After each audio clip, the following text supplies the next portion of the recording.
Hello les amateurs de thé, c'est Pierre du site théparfait.fr. Je vais vous expliquer quels sont les inconvénients du thé, notamment les inconvénients pour la santé. Il faut savoir d'une manière générale, le thé est excellent pour la santé. On parle souvent du thé vert, mais tous les thés sont très bons pour la santé. Concernant le thé vert, il y a des propriétés supplémentaires au niveau des polyphénols et de la L-théanine par exemple, qui vont aider les personnes à vivre plus longtemps et en meilleure santé. Mais le problème, c'est que le thé, c'est comme toutes les bonnes choses, quand on en abuse, ça se retourne contre nous et ça devient mauvais.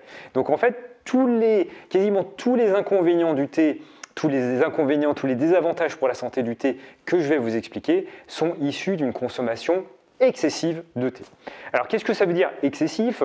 D'une manière générale, on a tendance à considérer, d'après les études scientifiques, que 4-5 tasses de thé par jour, c'est une quantité tout à fait correcte.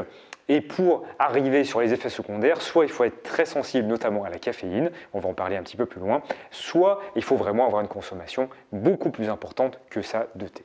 Alors, qu'est-ce que ça peut entraîner une surconsommation de thé et quels sont les effets indésirables de cette consommation de thé, que ce soit du thé vert ou autre? Il peut y avoir une carence en fer. Alors, comment est-ce que ça fonctionne? C'est que le thé contient des tanins. Les tanins, on le voit surtout dans le vin parce qu'il y a un aspect visuel. Vous voyez, c'est ces traces un petit peu d'écorce fortes. Voilà, un petit peu des dépôts très foncés. Donc il y en a aussi dans le thé, dans les feuilles de thé. Et cette présence de tanin va réagir avec le fer que vous pouvez avoir. Et donc du coup, ça va entraîner des carences en fer. Et c'est d'autant plus fort ces carences en fer si vous êtes vegan.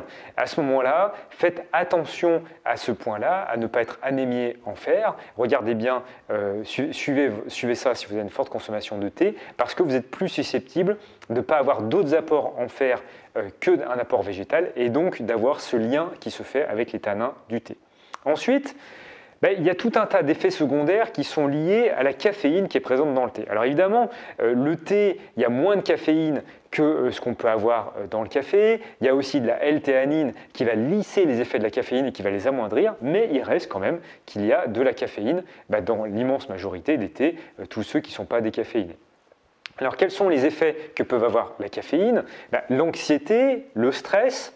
Il faut savoir que les thés qui contiennent le plus de caféine sont les thés noirs. Donc si vous êtes sensible à cela, évitez de consommer trop de thé noir.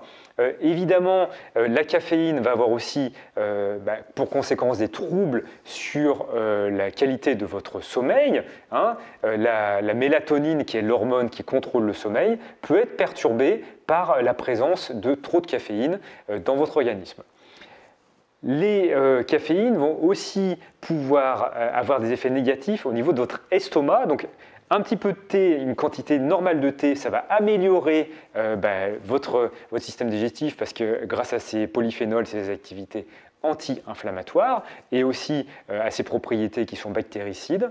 Mais trop de thé, donc trop d'apport de caféine, ça va avoir une gêne avec l'acide gastrique et ça va vous entraîner des brûlures d'estomac.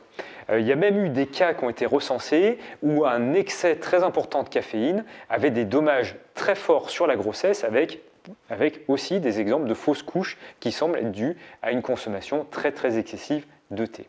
Pour rester plus soft que ça, la caféine a aussi un effet sur les maux de tête. Elle peut entraîner plus de maux de tête que ce que vous aviez d'habitude. Donc un petit peu de caféine, ça va améliorer vos maux de tête, mais trop de caféine, ça va les enclencher ou ça va les amplifier. Ça peut même aller jusqu'à un étourdissement. Et vraiment pour ceux qui sont sensibles à la caféine ou qui en boivent vraiment vraiment beaucoup, il peut y avoir aussi des phénomènes de dépendance. Donc il ne faut pas non plus rigoler avec ça.